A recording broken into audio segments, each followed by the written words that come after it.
un escroc notoire qui a été retrouvé dans la Creuse grâce à un documentaire Netflix. Aujourd'hui, je vous parle de Robert Andy Frigard, mieux connu comme le marionnettiste. Who is this guy? What does he want? Couldn't find anything on him, but I looked further. When I first came to hear about Robert Frigard, we knew that we were dealing with an imposter. He'd pretended to be a spy. He'd taken hundreds of thousands of pounds. As far as the FBI was concerned, he was traveling from country to country undetected for 10 years. Du début de son périple en Angleterre jusqu'à son arrivée en France, il s'est toujours présenté comme un agent du MI5, qui sont les services secrets anglais. Mais en fait, il n'en était rien. Et son but, derrière ce mensonge, c'était d'isoler des femmes afin de leur soutirer de l'argent à elles, ainsi qu'à leur famille. Alors Robert Andy Frigard rencontre ses premières victimes en 1992 dans un pub de Newport, au sud de l'Angleterre. Alors qu'il travaille en tant que barman au Swan, il va faire la connaissance de deux femmes et un homme, Maria Handy, Sarah Smith et John Atkinson. En fait, il va leur expliquer que c'est un espion sous couverture qui enquête actuellement sur une cellule de l'IRA, ou l'armée républicaine irlandaise, qui était une organisation terroriste qui se battait à l'époque pour l'indépendance de l'Irlande. Le barman va leur décrire à quel point ils sont en danger en étudiant dans leur université agricole, puisqu'un élève viendrait tout juste d'être abattu d'une balle dans la tête par des agents de l'IRA. Et c'est comme ça qu'ils se font engrainer dans un énorme mensonge. Et tout particulièrement John Atkinson qui va se laisser tabasser pour prouver sa loyauté envers Robert Andy Frigard. Et d'ailleurs ce dernier va lui expliquer que leur couverture a été compromise et qu'ils doivent alors s'isoler. L'étudiant va donc être contraint de mentir à sa petite amie Sarah Smith et à son amie Maria Handy en disant qu'il va bientôt mourir d'un cancer du foie. Il veut donc exaucer son dernier souhait, faire un road trip dans toute l'Angleterre. Et pendant leur voyage, c'est finalement Robert Andy Frigard qui va dire la vérité aux deux filles, tout en soulignant qu'elles sont maintenant en grand danger pour avoir été associées à son nom. Elles doivent donc couper tout contact avec leur famille et donner tout leur argent. Mais la manipulation de notre escroc ne s'arrête pas là, puisqu'il va devenir l'amant de Maria Handy, avec qui il va avoir 2 enfants.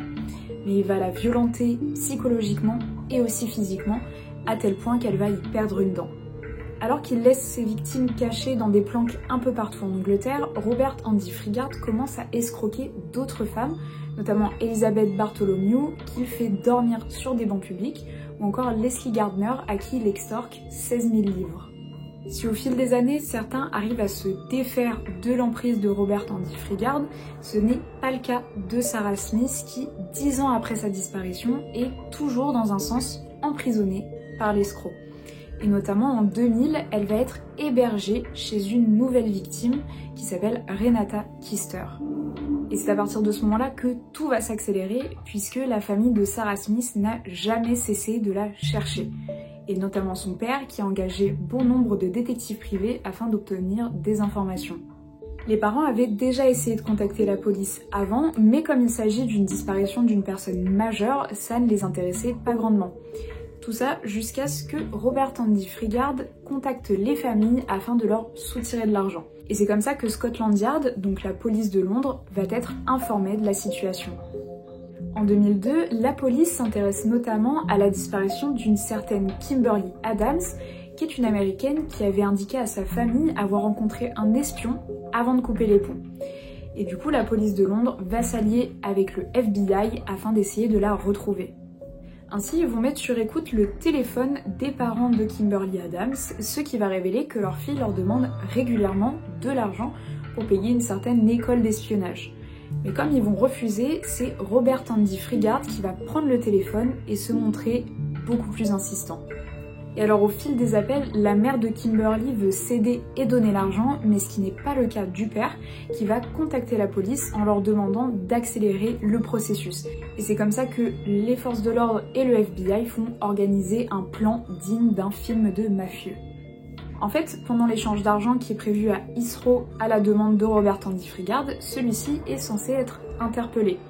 Et finalement, le plan fonctionne plutôt bien puisqu'il est en effet arrêté, mais bonus pour la police, Kimberly Adams se trouve également sur les lieux.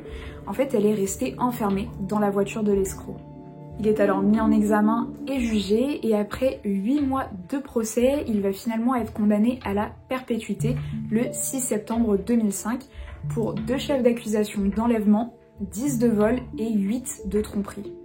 Et si on peut se dire que ce dossier est finalement clôturé, ce n'est pas le cas, puisque Robert Andy Freegard va faire appel des 2 condamnations pour enlèvement.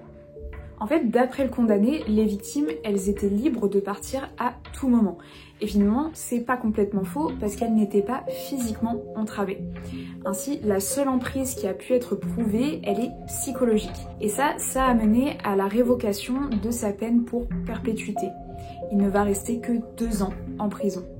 Mais l'histoire n'est toujours pas finie parce que dès sa sortie, Robert Andy Freegard va trouver une nouvelle femme qui s'appelle Sandra Clifton. Et l'histoire va alors se répéter puisqu'il va d'abord lui demander de l'argent avant de l'isoler de ses enfants et de son ex-mari, à tel point qu'ils vont disparaître dans la nature. Et donc sa famille essaye de la chercher, de renouer contact avec elle, mais la femme les rejette à chaque fois en expliquant qu'elle est heureuse avec l'escroc, dont elle connaît d'ailleurs les antécédents judiciaires. Les 2 fugitifs vont alors être introuvables pendant plusieurs années, mais c'est sans compter sur leurs voisins qui vont être retrouvés grâce à un documentaire Netflix. En fait, en 2022, la plateforme de streaming a diffusé une mini-série de 3 épisodes qui est appelée The Puppet Master, ce qui signifie littéralement le marionnettiste. Et cela va attirer l'attention des voisins. En fait, ils se rendent compte que la femme qui vit avec ce fameux David Clifton dans ce petit village de Vidaïa dans la Creuse, elle ne sort jamais de chez elle, sauf pour s'occuper de son élevage de beagles, qui d'ailleurs est clandestin. En fait, les gendarmes sont d'abord appelés en août 2022 pour contrôler cet élevage de beagles, mais Robert Andy Freegard panique parce qu'il va être reconnu et il va donc foncer avec sa voiture sur 2 gendarmes, les blessant gravement.